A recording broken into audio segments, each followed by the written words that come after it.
अस्सलामु अलैकुम वरहमतुल्लाहि वबरकातुहू। इस्तकबाल करता हूँ एक बार और आपका हमारे यूट्यूब चैनल पर। मैं हूँ मोहम्मद इमरान अख्तर। आप लोग देख रहे हैं MD Imran Akhtar YouTube channel.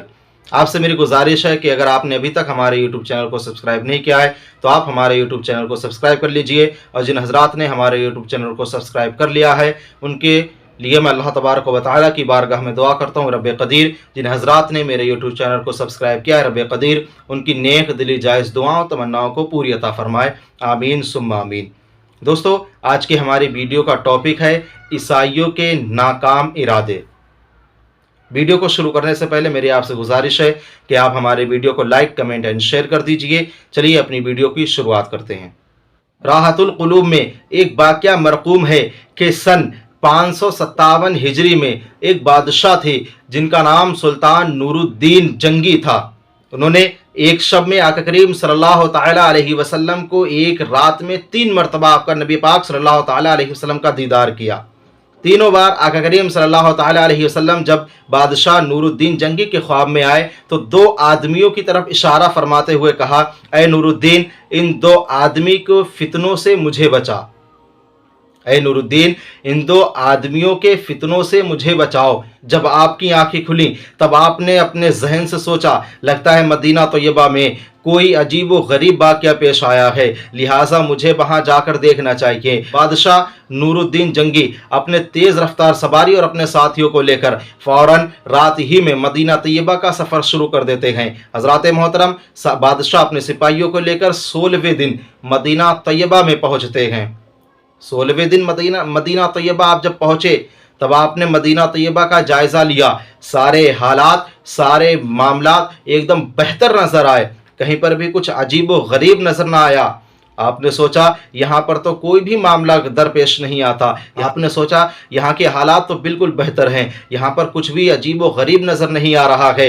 लिहाजा आपने अपने दिमाग से एक चाल चली और मदीना तैयबा में ऐलान फरमा दिया कि बादशाह नूरुद्दीन आए हुए हैं और सभी के लिए इनाम लेकर आए हैं, कुछ तोहफे सभी को देना चाहते हैं। लिहाजा मदीने के हर एक शख्स आकर अपने हिस्से का इनाम, अपने हिस्से का तोहफा लेकर जाएँ। हज़रात मोहतरम, जब ये ऐलान मदीना तैयबा में आम हुआ, आम होने के बाद में आका करीम सल्लल्लाहु ताला अलैहि वसल्लम के शहर मदीना से हर एक शख्स लोग आते और बादशाह नूरुद्दीन के पास आकर अपने इनामात को, अपने तोहफों को लेकर जाते रहते। हत्ता ये कि मदीना तैयबा से हर एक शख्स आ गया, लेकिन नूरुद्दीन की निगाहें उन 2 शख्स को देख रही थी जिनके बारे में आका करीम सल्लल्लाहु ताला अलैहि वसल्लम ने इरशाद फरमाया था, ऐ नूरुद्दीन, तो आदमियों के फितने से मुझे बचाओ। हज़रात मोहतरम, लेकिन नूरुद्दीन की निगाहों ने उन दोनों शख्सों को ना पाया। हत्ता कि ये था कि तमाम लोग, मदीने के लोग आ गए। फिर नूरुद्दीन ने पूछा, कोई ऐसा तो नहीं जो रह गया हो? मदीने के लोगों ने कहा, ऐ बादशाह,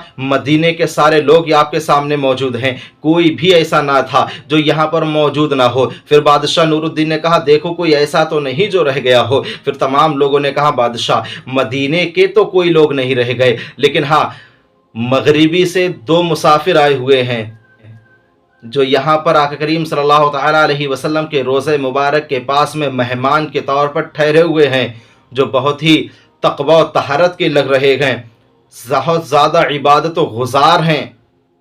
ऐ बादशाह नूरुद्दीन, वो इसलिए यहाँ पर नहीं आए हैं क्योंकि वो बहुत ज़्यादा सखी हैं।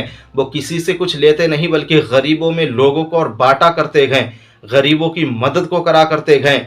वही 2 शख्स हैं जो यहाँ पर नहीं आए हैं। नूरुद्दीन ने अपने दिमाग से सोचा, लगता है यही वो 2 शख्स हैं जिनके बारे में आका करीम सल्लल्लाहु अलैहि वसल्लम ने फरमाया है। अब नूरुद्दीन ने कहा, उन दोनों को मेरे पास बुलाया जाए।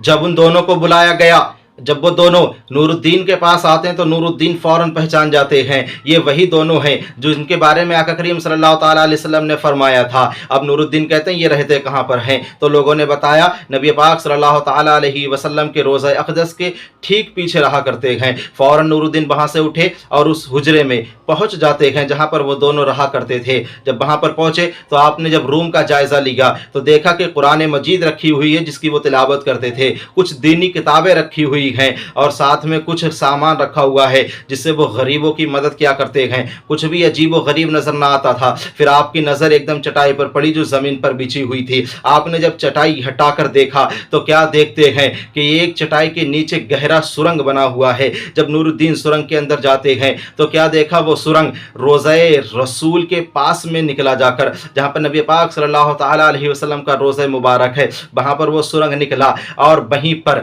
دو چمڑے کے تھیلے رکھے ہوئے تھے جس سے وہ سرنگ کی مٹی کھود کر بقی میں ڈال آیا کرتے تھے. یہ منظر دیکھ کر نور الدین جنگی کانپ جاتے ہیں اور کانپنے کے بعد میں ان دونوں کو بلاتے ہیں اور کہتے ہیں تم دونوں نے یہ شرمناک حرکت کیسے کی، تمہاری ضرورت کیسی ہوئی، تمہاری ہمت کیسی ہوئی ایسی شرمناک حرکت کرتے ہوئے. نور الدین کہتے ہیں بتاؤ اب حقیقت اپنی تم کون ہو. اب وہ دونوں کہتے ہیں ہم عیسائی ہیں اور ہمیں مغربی سے عیسائیوں کے سرداروں نے ہمیں حاجیوں کے لباس میں یہاں پر بھیجا تھا اور ہمیں کافی زبردست انعام دیا تھا، کافی دولت دی تھی اور کہا جاؤ اور کسی طریقے سے لباس بدل کر، بیس بدل کر وہاں جا کر نبی پاک صلی اللہ تعالی علیہ وسلم کے جسم اطہر کو روضہ رسول سے نکال کر لے آؤ. اللہ اکبر. وہ لوگ کہتے ہیں اے بادشاہ، ہم آقا کریم صلی اللہ تعالی علیہ وسلم کے جسم مبارک کو جیسے ہی یہاں سے نکالنے والے تھے ایک دم بڑا زور کا طوفان آتا ہے، زلزلے آنے لگتے ہیں اور ہم اس وقت نہ نکال پائے تھے. آج ہی ہم آقا کریم صلی اللہ تعالی علیہ وسلم کے جسم اطہر کو یہاں سے نکال کر یہاں سے نکال کر لے جانے والے تھے. اتنے میں ہی آپ صبح یہاں پر تشریف لے آتے ہیں. جب نور الدین نے اتنا سنا تھا، یہ واقعہ سنا، آپ زاروں قطار رونے لگتے ہیں، آپ کو غش آ جاتا ہے. پھر آپ جب اٹھتے ہیں جلال میں آ کر ان دونوں کی گردنوں کو اڑا دیتے ہیں اور ان دونوں کے جسموں کو جلا کر راکھ کر دیتے ہیں.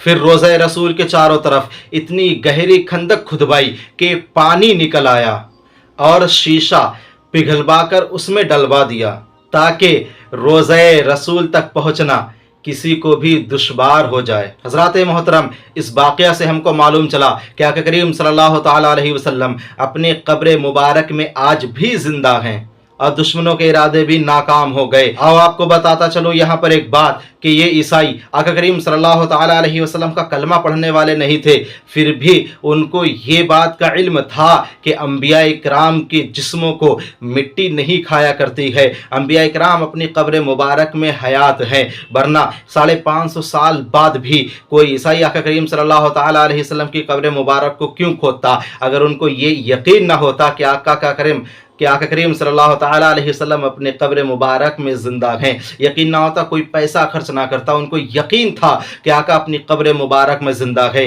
لیکن قسم خدا کی افسوس، کچھ مسلمان آج کے دور میں ایسے ہیں جو اپنے آپ کو مسلمان بھی بولتے ہیں، آقا کریم صلی اللہ تعالی علیہ وسلم کا کلمہ طیبہ بھی پڑھتے ہیں، پھر بھی میرے آقا کو مردہ کہتے ہیں. معاذ اللہ، وہ تو میرے آقا کا کلمہ بھی نہیں پڑھتے، پھر بھی وہ آقا کو زندہ سمجھتے ہیں. یہ تو کلمہ پڑھ کر بھی میرے آقا کو مردہ سمجھتے ہیں. لیکن ہمارا یقین ہے کہ تو زندہ ہے واللہ، تو زندہ ہے واللہ، میرے چشم عالم سے چھپ جانے والے. وآخر دعوانا الحمدللہ رب العالمین. السلام علیکم ورحمۃ اللہ وبرکاتہ.